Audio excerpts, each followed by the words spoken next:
بسم اللہ الرحمن الرحیم۔ جناب رسول اللہ صلی اللہ علیہ وسلم کی مبارک سیرت کا تذکرہ چل رہا ہے۔ جس وقت مشرکین مکہ نے یہ دیکھا کہ اسلام کی دعوت روز بروز بڑھتی جا رہی ہے اور لوگ تیزی سے حلقہ بگوش اسلام ہوتے جا رہے ہیں، اسلام کے حلقے میں لوگ تیزی سے داخل ہوتے جا رہے ہیں، تو مشرکین مکہ نے اسلام کی دعوت کو روکنے کے لیے مسلمانوں کو تنگ کرنا اور مسلمانوں کو ستانا شروع کر دیا۔ جب مسلمانوں کو تنگ کرنا، ستانا اور تکلیفیں دینا بڑھا تو حضور صلی اللہ علیہ وسلم نے آپ اجازت عطا فرما دی، جو یہاں سے جانا چاہے چلا جائے کسی دوسرے ملک۔ صحابہ نے حضور صلی اللہ علیہ وسلم سے دریافت کیا، یا رسول اللہ کہاں جائیں؟ آپ صلی اللہ علیہ وسلم نے حبشہ کی طرف اشارہ فرمایا کہ حبشہ کی طرف ہجرت کر کے چلے جائیں۔ رجب سن 5 نبوی میں 11 مرد اور 5 عورتوں نے کل 16 افراد نے حبشہ کی طرف ہجرت فرمائی۔ یہ ہجرت حبشہ اولا کہلاتی ہے، یہ پہلی ہجرت تھی۔ رجب، شعبان، رمضان اور شوال، ان 4 مہینوں میں یہ لوگ حبشہ میں رہے۔ شوال میں اس بات کو شہرت ہو گئی، اس بات کی کہ مکہ والے مسلمان ہو چکے ہیں، تو پھر حبشہ سے مسلمان واپس مکہ آ گئے کہ مکہ والے تو مسلمان ہو گئے، اب ہمیں کسی دوسری جگہ پر رہنے کی ضرورت نہیں ہے۔ جب یہاں آئے تو ان کو معلوم ہوا کہ یہ خبر جھوٹی تھی، اب مکہ میں کوئی جو مسلمان تھے بس وہی تھے، پورا مکہ اسلام میں داخل نہیں ہوا۔ لیکن اب یہ لوگ چونکہ آ چکے تھے، اس لیے ان کو مشرکین مکہ نے اور زیادہ تنگ کرنا اور زیادہ تکالیف دینا اور زیادہ پریشان کرنا شروع کر دیا۔ جب تکالیف اور زیادہ بڑھی تو حضور صلی اللہ علیہ وسلم نے دوبارہ حبشہ کی طرف ہجرت کی اجازت عطا فرمائی۔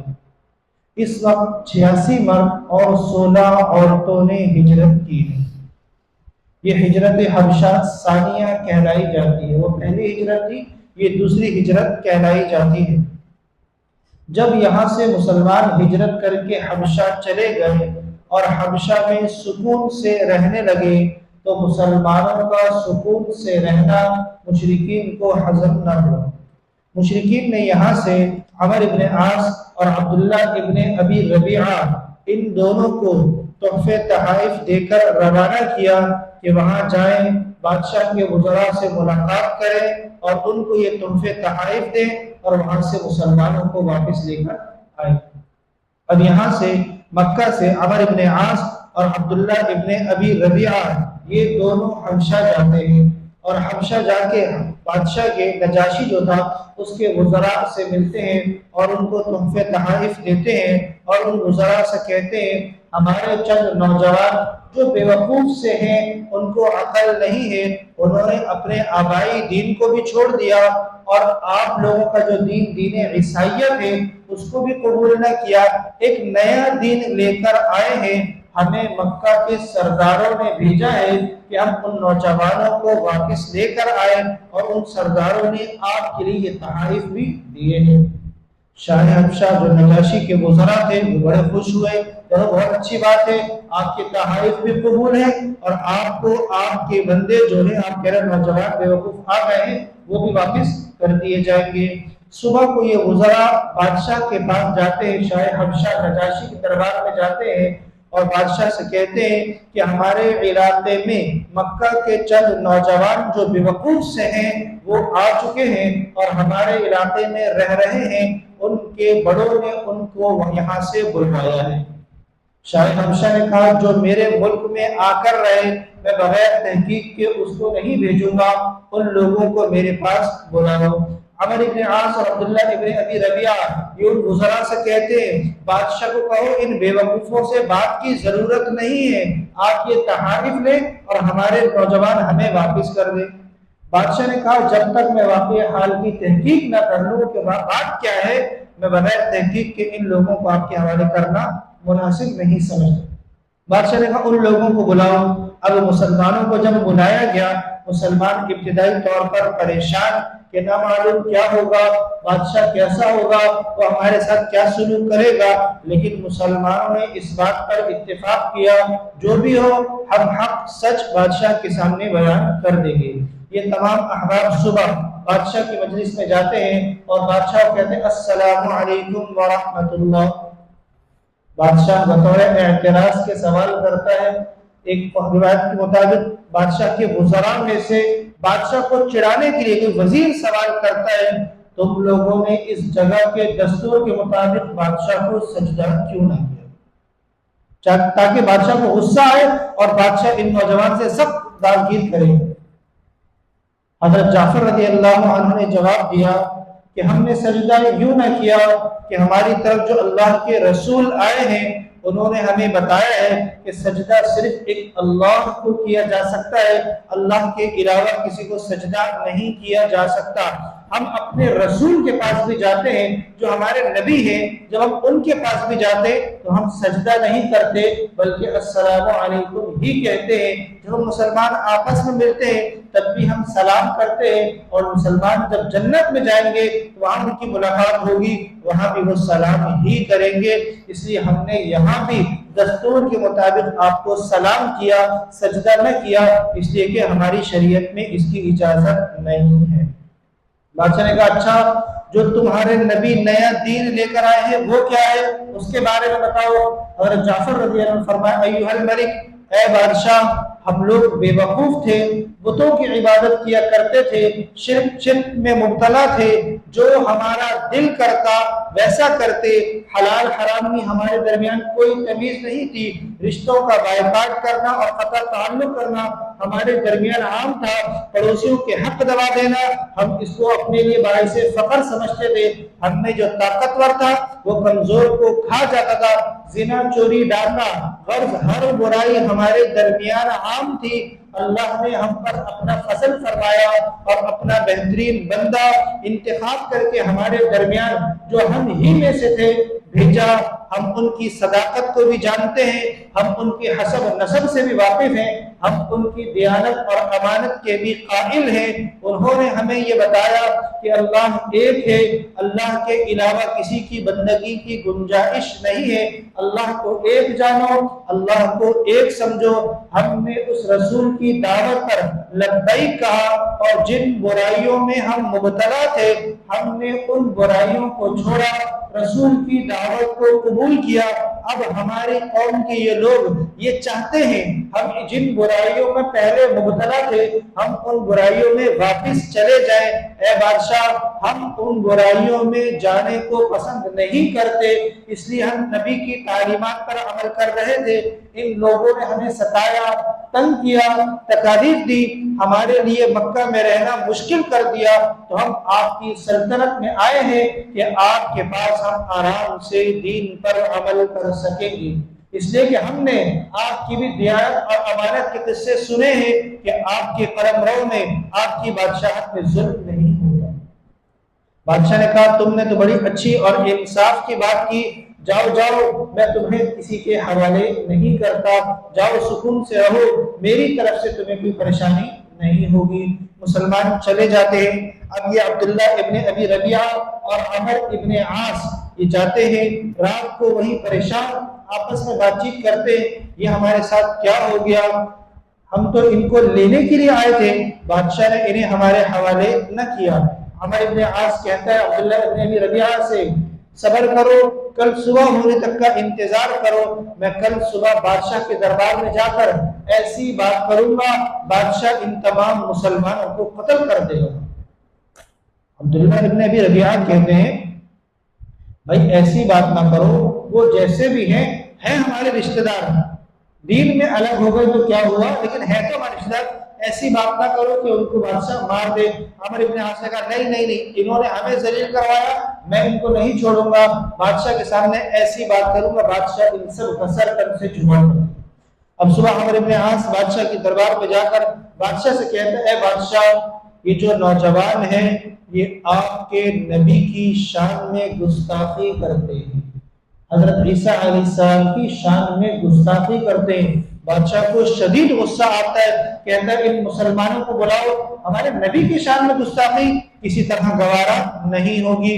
مسلمانوں کو بلایا جاتا ہے، مسلمان دوسری مرتبہ بلائے جانے سے پہلے سے زیادہ پریشان کہ یہ کیا ہو گیا، کل تو بادشاہ نے کہا تھا سکون سے رہو، آج پھر بلایا ہے، نہ معلوم کیا بات ہو۔ جب یہ مسلمان آتے ہیں، بادشاہ حضرت جعفر سے پوچھتا ہے عیسیٰ علیہ السلام کے متعلق تمہارا کیا عقیدہ ہے، عیسیٰ علیہ السلام کے متعلق تمہارا کیا عقیدہ ہے؟ حضرت جعفر رضی اللہ عنہ فرماتے ہیں ہمارا وہی عقیدہ ہے جو ہمارے نبی نے ہمیں بتلایا ہے۔ ہمارے نبی نے بتایا عیسیٰ علیہ السلام اللہ کے بندے ہیں، اللہ کے رسول ہیں، اللہ کے کلمہ ہے اور اللہ کی روح ہے۔ بس ہمارا عیسیٰ علیہ السلام کا یہی عقیدہ ہے، ہم ان کے اللہ کے بیٹا یا اللہ ہونے کے قائل نہیں ہیں۔ نجاشی شاعر حبشہ نے فرمایا، ایک دن کا زمین پر پڑا ہوا تھا وہ اٹھایا، فرمایا کہ حضرت عیسیٰ علیہ السلام بھی اس سے زیادہ نہیں کہتے تھے، ان کی بات اور عیسیٰ علیہ السلام کی بات بالکل برابر ہے، ان دونوں کی باتوں میں ایک تنکے کے برابر بھی فرق نہیں ہے۔ بادشاہ کہتا ہے حضرت جعفر سے تمہارے نبی جو چیز لے کر آئے ہیں اس میں سے مجھے کچھ پڑھ کر سناؤ۔ حضرت جعفر رضی اللہ عنہ سورہ مریم کی تلاوت فرماتے ہیں۔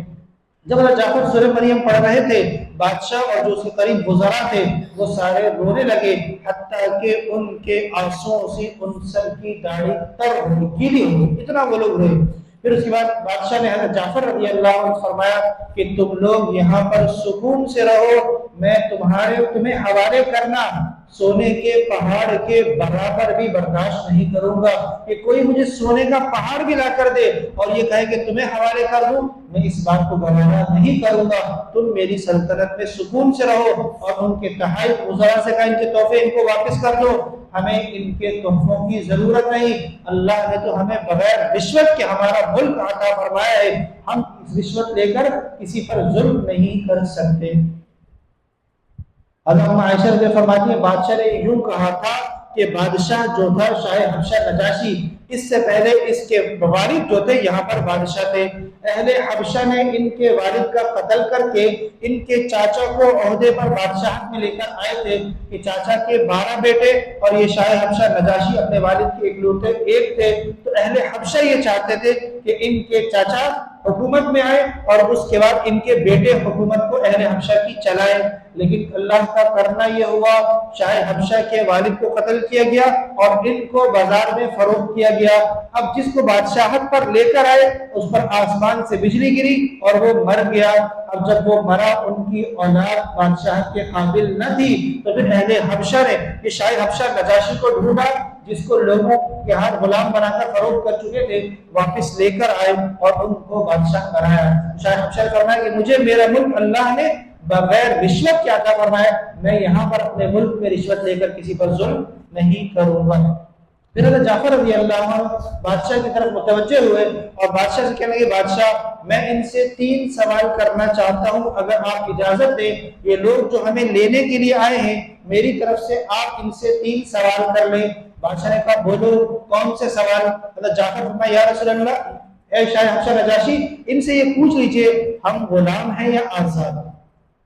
اگر ہم کسی کے غلام ہیں اور بھاگ کر آئے تب تو ان کو اختیار ہے کہ یہ ہمیں واپس لے جائے اور اپنے آقا کو لے، ان سے پوچھ لے ہم غلام ہیں یا آزاد؟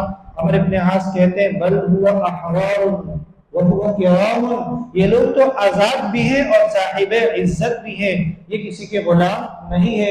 حضرت جعفر فرماتے ہیں بادشاہ ان سے پوچھئے کہ ہم کسی کا قتل کر کر آئے ہیں جو یہ ہمیں لے جانا چاہتے ہیں؟ بادشاہ نے پوچھا انہوں نے کسی کا قتل کیا؟ کہا نہیں نہیں نہیں، ولا دم قطر، انہوں نے تو کسی کا خون کا ایک قطرہ بھی نہیں بہایا۔ پھر حضرت جعفر نے پوچھا اچھا ان سے پوچھئے کہ ہم کسی کا حق دبا کر کسی کا مال کھا کر آئے ہیں؟ بادشاہ نے پوچھا کہ ایسی بات ہوتا ولا قیراتا، نہیں نہیں نہیں، کسی کا ایک قیرات بھی دبا کر نہیں آئے۔ تو بادشاہ نے پوچھا پھر کیا وجہ ہے، تم ان کو کیوں لینے کے لیے آئے ہو؟ وہ لوگ کہنے لگے یہ اور ہم ایک دین پر تھے، یہ ہمارے ساتھ بت پرستی میں شرک میں مبتلا اور ہم ایک ساتھ تھے، انہوں نے دین تبدیل کیا، اس لیے ہم ان کو لینے کے لیے آئے ہیں۔ بادشاہ نے کہا آزاد آدمی کو دین بدلنے کا اختیار ہوتا ہے، یہ آزاد ہے، اگر انہوں نے اپنی خوشی سے دین قبول کیا ہے تو ان کو اختیار ہے، تمہیں ان کو پکڑنے کی زبردستی لے جانے کی ضرورت نہیں ہے۔ مسلمان حبشہ میں سکون سے رہنے لگے۔ جب جناب رسول اللہ صلی اللہ علیہ وسلم ہجرت فرما کر مکہ سے مدینہ منورہ تشریف لے گئے تو کافی سارے صحابہ حبشہ سے ہجرت فرما کر مدینہ آ گئے، اور بدر میں بھی 24 صحابہ جو اس میں حبشہ کی ہجرت میں تھے ان میں سے 24 نے بدر میں شرکت کی ہے، لیکن کافی سارے صحابہ حبشہ میں ہی مقیم تھے، اور حبشہ سے وہ سن 7 ہجری میں جس وقت خیبر فتح ہوا ہے اس وقت مدینہ آئے ہیں۔ جس وقت وہ مدینہ آئے ہیں خیبر فتح ہو چکا تھا، حضور علیہ السلام نے حضرت جعفر سے خطاب کر کے فرمایا اے جعفر مجھے نہیں معلوم مجھے زیادہ خوشی خیبر کے فتح ہونے کی ہے یا زیادہ خوشی تم لوگوں کے حبشہ سے آنے کی ہے۔ حضرت جعفر رضی اللہ عنہ فرمایا یا رسول اللہ وہاں پر شاہ حبشہ نجاشی نے ہمارے ساتھ بہت اچھا معاملہ کیا، اچھا سلوک کیا، ہماری امداد کی، ہر ممکن ہمارے ساتھ تعاون کیا۔ جب ہم نے انہیں بتایا کہ ہم واپس مدینہ جانے والے ہیں تو انہوں نے ہمیں سواریاں بھی دی، دعائیں بھی دی اور توشہ بھی دیا، اور یہ کہا کہ میں اللہ کو ایک جانتا ہوں اور رسول پر ایمان لاتا ہوں، اپنے نبی سے کہنا میرے لیے دعائیں مغفرت کر دیجئے۔ حضرت جعفر نے یہ ساری بات حضور صلی اللہ علیہ وسلم کو بتائی۔ حضور علیہ السلام اسی وقت کھڑے ہوئے، وضو فرمایا اور ہاتھ اٹھا کر دعا کی اور 3 مرتبہ فرمایا اللہم اغفر للنجاشی اللہم اغفر للنجاشی، اے اللہ نجاشی کی مغفرت فرما۔ یہ آپ صلی اللہ علیہ وسلم نے بادشاہ کے لیے دعا فرمائی، اور بادشاہ کا جو قاصد لے کر آیا تھا ان صحابہ کو، حضرت جعفر نے اس سے فرمایا کہ اے قاصد آپ جا کر اپنے بادشاہ کو بتا دیجئے گا کہ ہم نے ان کی تعریف اللہ کے نبی کے سامنے کر دی، جو سچ تھا وہ بیان کر دیا، اور اللہ کے نبی نے ان کے لیے مغفرت کی دعا کر دی۔